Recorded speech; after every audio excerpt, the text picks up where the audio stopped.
Hey, shalom saudara-saudara. Senang sekali ketemu lagi di dalam pelajaran Daniel 9 ayat 24 sampai 27 tentang nubuatan 70 kali 7 masa. Sekarang ini kita akan masuk ke dalam sesi yang ke-6 di dalam pelajaran yang sangat penting sebagai penentu di dalam kita memahami akhir zaman. Jadi kita sudah melihat di dalam maksud dan tujuan yang pertama tentang melenyapkan kefasikan. Bahwa waktu Yesus datang kembali, semua kefasikan sudah dilenyapkan. Nah, sekarang kita akan lanjutkan di dalam pelajaran ini. Sebab setelah terjadi klausa atau maksud dan tujuan melenyapkan kefasikan, kita masuk ke dalam yang kedua, mengakhiri dosa. Jadi, 6 maksud dan tujuan yang harus digenapi dalam tempo 490 tahun. Jadi yang kedua, mengakhiri dosa. Daniel menubuatkan bahwa dalam 490 tahun, semua dosa akan dilenyapkan.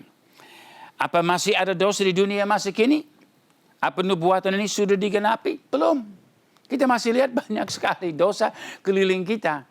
Tetapi Tuhan sudah berjanji bahwa bukan hanya orang-orang fasik yang akan dilenyapkan. Semua kefasikan dilenyapkan, tapi juga dosa akan diakhiri. Nah, jadi di dalam keenam maksud dan tujuan Daniel 70 kali 7 masa itu, kita melihat bahwa mengakhiri dosa juga tepat, dan kita lihat di dalam firman Tuhan, tepat digenapi pada saat Tuhan Yesus datang kembali. Dia akan mengakhiri dosa. Jadi kita baca di dalam Daniel 9 itu, bahwa Tuhan sudah memberi batas waktu 490 tahun. Dan itu tepat sekali. Oke, nomor 2, mengakhiri dosa. Pada waktu Yesus kembali, dia akan mengakhiri semua dosa. 1, Antikristus dan Nabi palsu dibuang ke dalam laut api. 2, iblis diikat dan dipenjarakan. 3, semua orang fasik mati. Jadi sisa siapa? Hanya orang-orang percaya yang sudah menjadi sempurna. Jadi di dalam mengakhiri dosa ini juga sekaligus meneguhkan, menguatkan bahwa dia sudah melenyapkan kefasikan. Yesus akan kembali dengan cahaya api kemuliaan sehingga mustahil orang fasik tahan hidup. Perhatikan 2 Tesalonika 1 ayat 7. Tuhan Yesus menyatakan dirinya dalam api yang bernyala-nyala. Nah, kalau di dalam zaman Nuh, dia musnahkan bumi dengan air bah. Tapi Tuhan sudah berjanji dia tidak akan memusnahkan lagi dengan air bah. Karena kali yang kedua, dia akan datang dengan cahaya kemuliaannya. Dia tidak harus curahkan api, dia tidak harus curahkan kemuliaan. Dia adalah api. Dia adalah api yang menghanguskan. Dia adalah kemuliaan. Jadi waktu Yesus datang dan datang dalam kemuliaannya, tidak ada orang fasik dan tidak ada dosa yang dapat tahan di hadapan dia karena api yang bernyala-nyala. Jadi pada waktu Yesus kembali, yang pertama, Antikristus dan Nabi palsu dibuang ke dalam laut api. Seperti dicatat dalam Wahyu 19 ayat 20. Maka tertangkaplah binatang itu dan bersama-sama dengan dia Nabi palsu. Keduanya dilemparkan hidup-hidup ke dalam lautan api yang menyala-nyala oleh belerang. Jadi habis, mereka sudah dibuang ke dalam laut api yang kekal.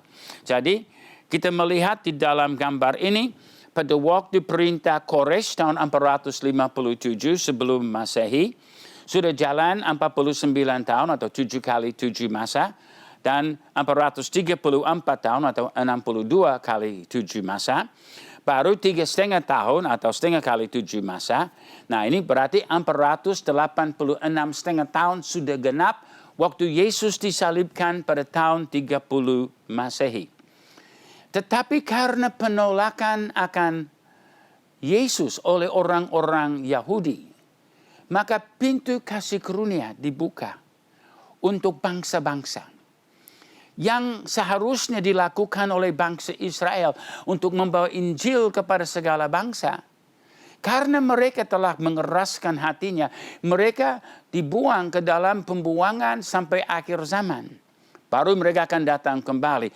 Dan kita melihat selama masa penundaan itu, bangsa Israel sudah beredar di berbagai bangsa di atas muka bumi. Lalu pada akhir zaman, tiba kembali kepada penggenapan 5x7 masa terakhir atau 3,5 tahun terakhir. Ini adalah zaman Musa dan Elia bersaksi di atas muka bumi. Zaman antikristus akan berkuasa sebagai diktator dunia. Saat gereja pemenang akan disingkirkan dan akan berada di dalam pemeliharaan Tuhan selama 3,5 tahun. Tetapi waktu Yesus datang kembali di akhir saat itu, antikristus dan nabi palsu ditangkap dan dibuang ke dalam lautan api yang kekal. Nah, jadi kita melihat setelah antikristus nabi palsu dibuang, yang kedua, iblis diikat dan dipenjarakan. Wahyu 20 ayat 2-3.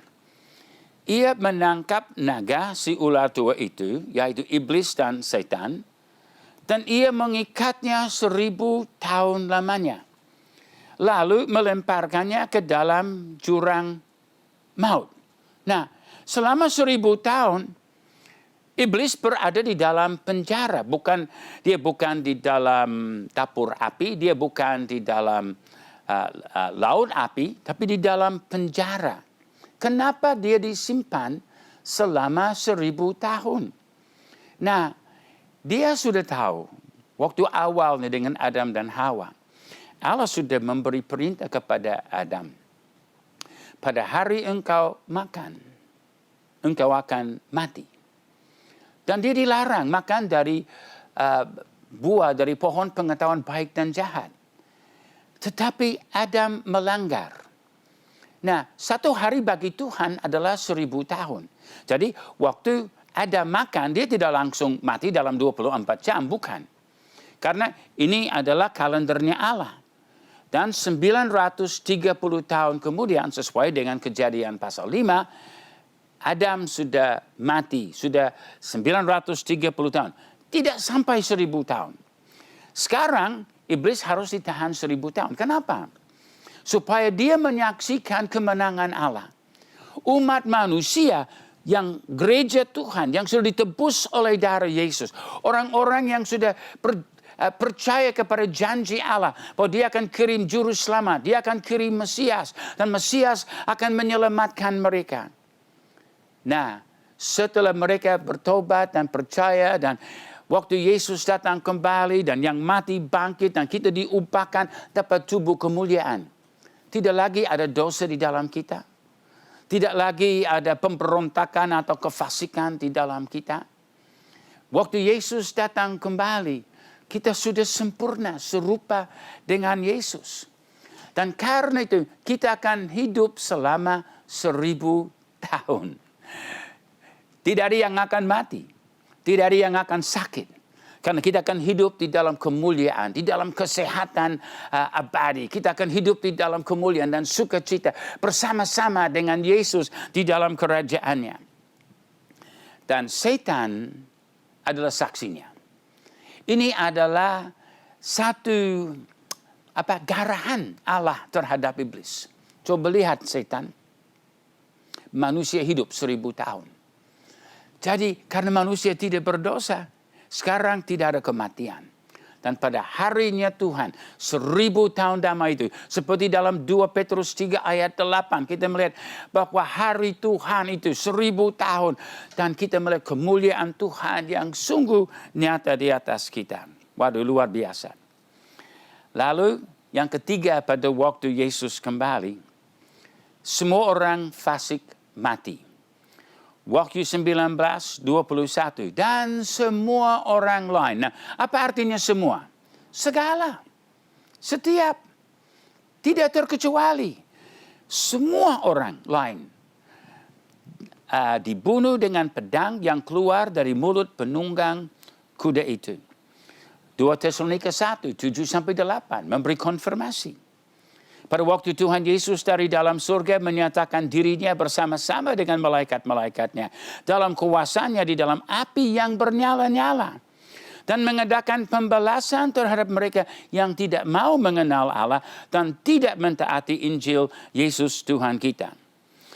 2 Tesalonika 1, 9-10. Mereka ini akan menjalani hukuman kebinasaan selama-lamanya. Dijauhkan dari hadirat Tuhan dan dari kemuliaan kekuatannya. Apabila ia datang pada hari itu. Jadi murka Tuhan atas orang fasik. Waktu Yesus datang untuk apa? Dimuliakan di antara orang-orang kudusnya.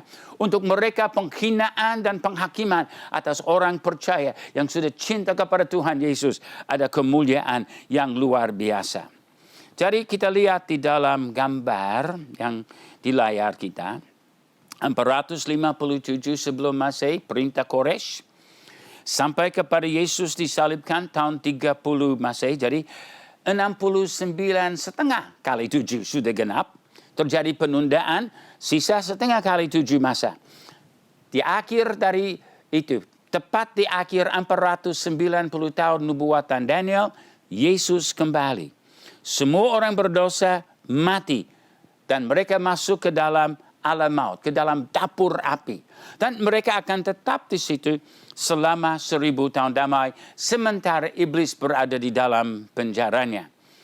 Jadi, maksud dan tujuan yang kedua di dalam Daniel 70 kali 7 masa, yaitu mengakhiri dosa, digenapi pada waktu Yesus kembali. Iblis dipenjarakan di jurang maut. Antikristus Nabi palsu sudah binasa di laut api. Dan semua orang fasik ada di alam maut. Dosa sudah diakhiri. Jadi kita melihat bahwa penggenapan klausa kedua, maksud dan tujuan yang kedua mengakhiri dosa sudah terjadi pada saat Tuhan Yesus datang kembali. Nah, perhatikan dalam 1000 tahun damai. Kan ada orang berkata, oh nanti ada orang berdosa masuk 1000 tahun damai. Nanti diinjili di sana. Tidak, saudara-saudara.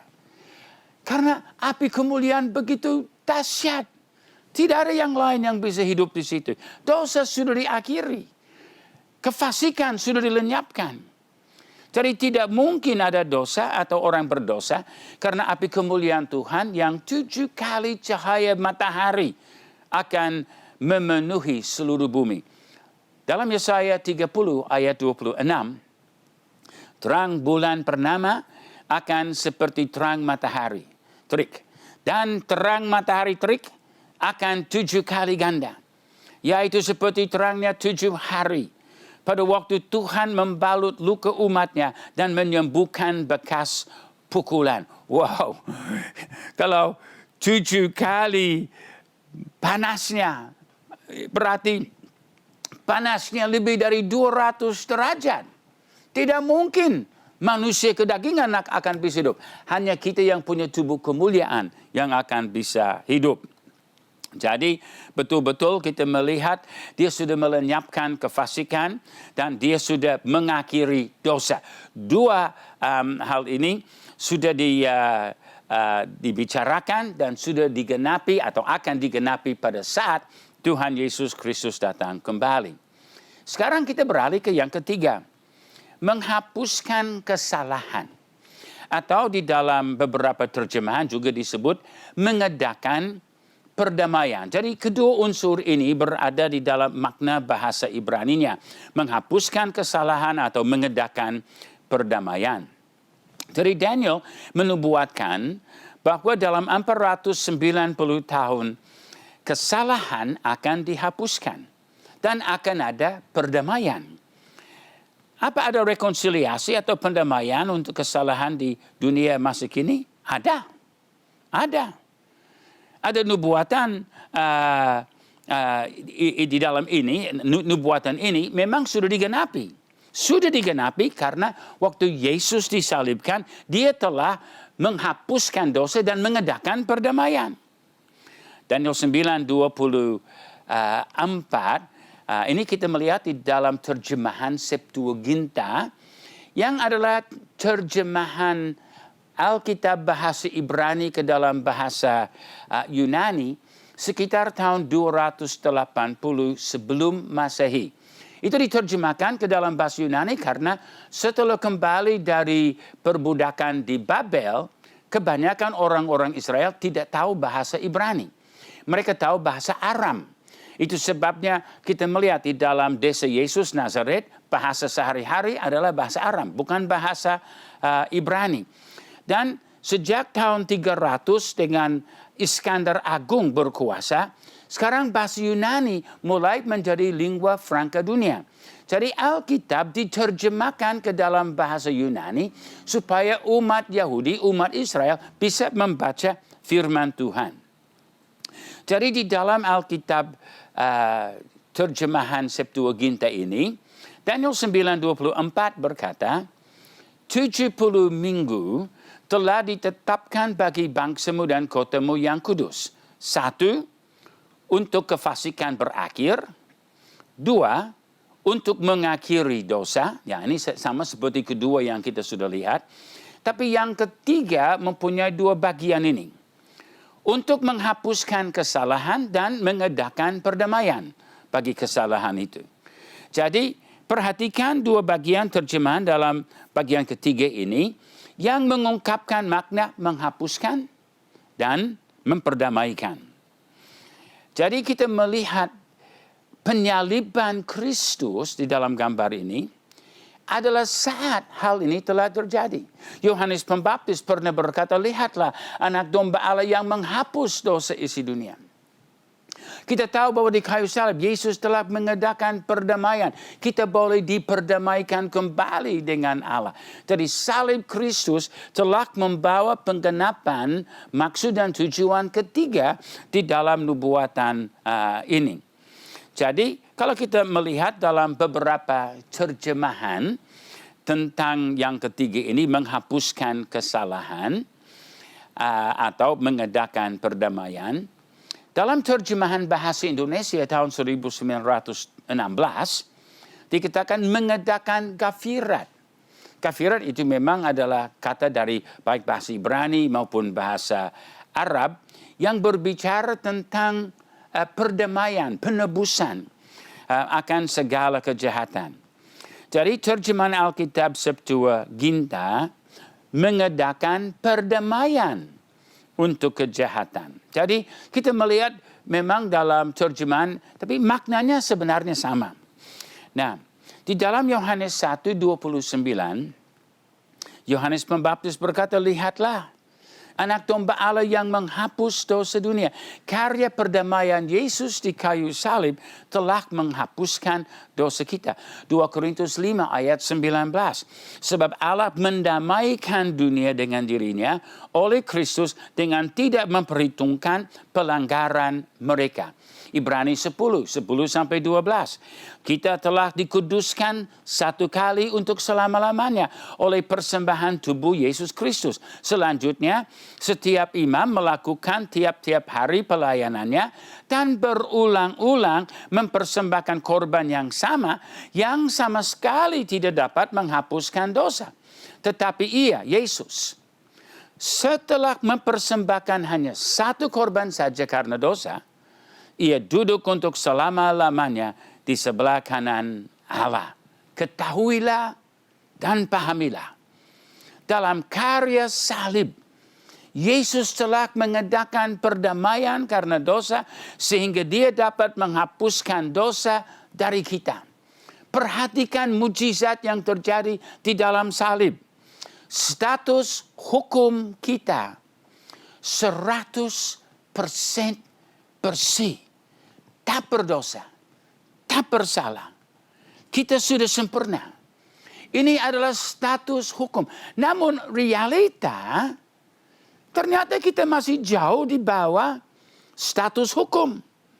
Realita hidup kita adalah satu proses harian di mana kita harus berubah hari demi hari supaya realita hidup kita nanti menjadi sama dengan status hukum supaya kita menjadi serupa dengan Kristus. Perhatikan dalam gambar ini, ketahuilah dan pahamilah.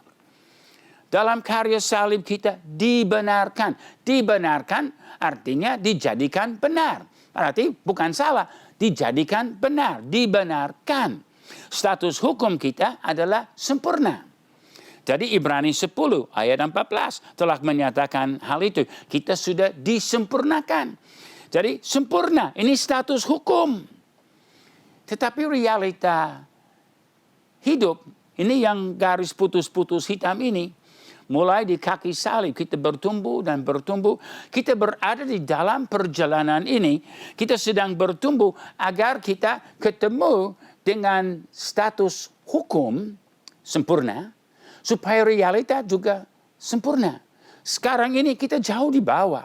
Kita masih berubah, kita masih bertumbuh dan diubah dari kemuliaan kepada kemuliaan. Sedang menuju kepada titik di mana kita menjadi sempurna di dalam Kristus. Atau kita sebut itu sebagai hari penetasan. Jadi kita harus selalu berada di bawah naungan Roh Kudus. Jadi Ibrani 10 ayat 14 status hukum kita sempurna. Oleh satu korban saja ia telah apa? Menyempurnakan. Untuk selama-lamanya mereka yang ia kuduskan. Roma 5 ayat 1, kita yang dibenarkan karena iman. Ya, secara hukum kita tak bersalah. Sudah sempurna. Dibenarkan karena iman.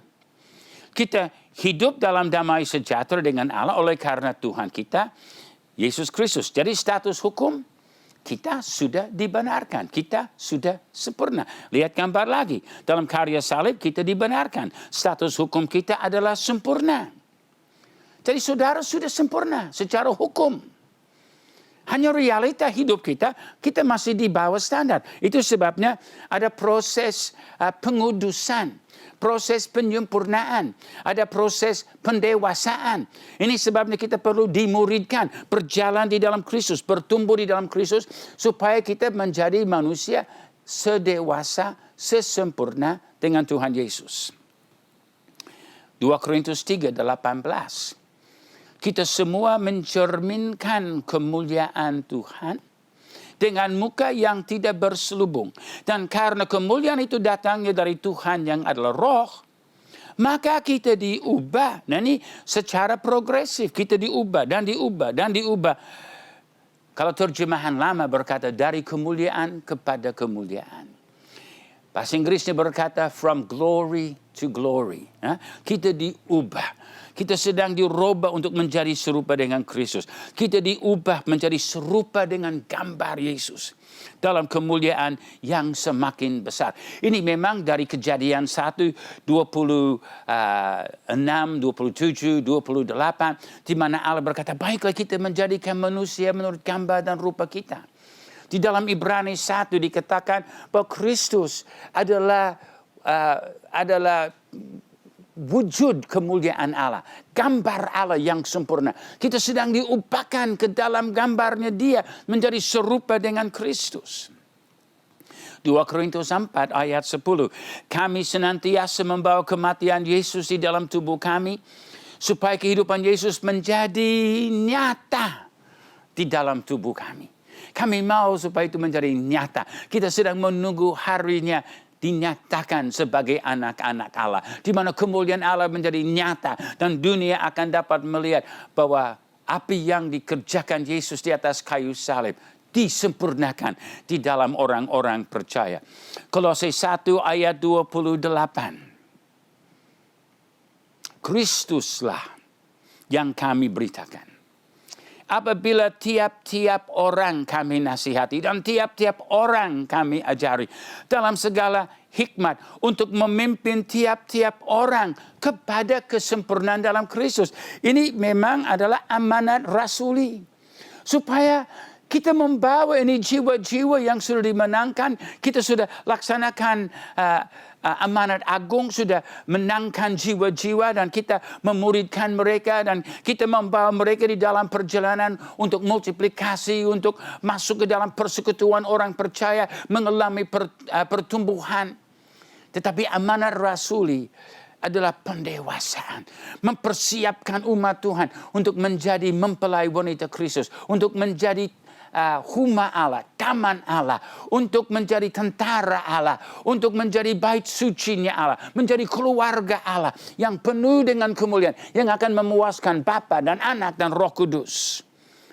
Jadi tugas kita sekarang memperhatikan tiap-tiap anggota, tiap-tiap orang.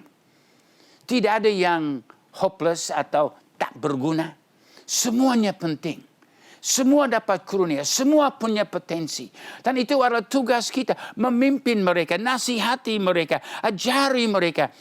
Sampai kita dapat memimpin mereka menjadi sempurna. Jadi supaya status hukum ketemu dengan realita hidup, dan nanti kita menetas, nyata, sempurna, sama seperti Kristus. Jadi ketahuilah dan pahamilah, di dalam proses ini ada status hukum sempurna, tetapi kita sedang bertumbuh untuk menjadi serupa dengan Yesus. Ketahuilah dan pahamilah. Nah, ini tantangan yang penting. Ketahuilah dan pahamilah. Karena karya salib, Yesus menghapuskan dosa kita. Pertama secara hukum, tapi sekarang dalam realita hidup sehari-hari. Jangan kita cuma pikir, oh sekarang saya tunggu istirahat, nanti Yesus datang kembali. Enggak. Kita bukan Kristen calo yang cuma berteriak-teriak, oh di sana surga, di sana surga. Enggak.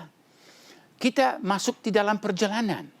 Jalan orang benar seperti terang mulia, yang makin lama makin bertambah-tambah, makin mulia. Kita berjalan di dalam terang. Dan kalau kita berjalan di dalam terang seperti Dia ada di dalam terang, kita mengalami persekutuan. Dan di dalam persekutuan, darah Yesus menyucikan kita secara progresif dari dosa. Kita diubahkan. Ini adalah tantangan dan visi yang kita perlu miliki. Mau menjadi pemenang di akhir zaman. Mau luput dari segala kejahatan yang antikristus dan setan mau melemparkan pada akhir zaman. Kemenangan kita adalah pahami dan ketahuilah, berjalan di dalam salib, mengalami perubahan, izinkan firman Tuhan menjelma di dalam kita. Izinkan Roh Kudus mengubah kita dari kemuliaan kepada kemuliaan. Bagaimana caranya? Secara sederhana. Dalam 1 Yohanes 1 ayat 7. Jika kita hidup di dalam terang. Nah, Yesus adalah terang. Terang juga adalah kasih. Terang juga adalah kebenaran. Terang juga adalah keterbukaan, kejujuran. Jika kita hidup di dalam terang, sama seperti Yesus ada di dalam terang, maka kita beroleh persekutuan. Kalau kita menutupi, kalau kita hidup di dalam kegelapan, mana kita bisa mengalami persekutuan? Persekutuan indah adalah di dalam keterbukaan, di dalam kebenaran, di dalam kasih. Jadi kalau kita hidup di dalam terang, keterbukaan, kita saling melayani, saling menolong, saling menegur. Jadi kita belajar prinsip saling di dalam kehidupan kita. Maka kita beroleh persekutuan. Nah, sebagaimana saudara tahu, persekutuan berasal dari kata kutu. Waduh, kita sekutu. Maksudnya kita punya masalah. Masalah yang kita tidak bisa cari dan keluarkan sendiri. Itu sebabnya kita lihat di desa-desa, orang duduk satu di belakang yang lain, cari-cari kutu. Maksudnya ada masalah yang kita tidak bisa atasi sendiri. Hanya di dalam persekutuan tubuh Kristus, saling melayani. Ini sebabnya komunitas orang percaya yang kecil ketemu bersama, melayani bersama, sangat-sangat penting. Jadi kita beroleh persekutuan seorang dengan yang lain. Dan dengan kita melakukan demikian, darah Yesus anaknya itu menyucikan kita. Dan ini progresif. Menyucikan dan menyucikan. Ya, kita sudah disucikan oleh darah Yesus. Tetapi di dalam kita berjalan di dalam terang, di dalam kita hidup di dalam persekutuan, kita sedang melepaskan kuasa Allah bekerja. Menyucikan kita. Ini adalah cara untuk kita menjadi sempurna dan serupa dengan Kristus. Hidup di dalam terang seperti Yesus di dalam terang. Peroleh persekutuan yang sangat indah, saling melayani, saling membangun, saling mendoakan, saling mengajar, saling membasuh kaki, saling menegur. Dari Yesus bekerja. Dan secara progresif kita diubahkan. Darah Yesus anak itu menyucikan kita daripada segala dosa. Oh, saya suka sekali itu. Segala dosa.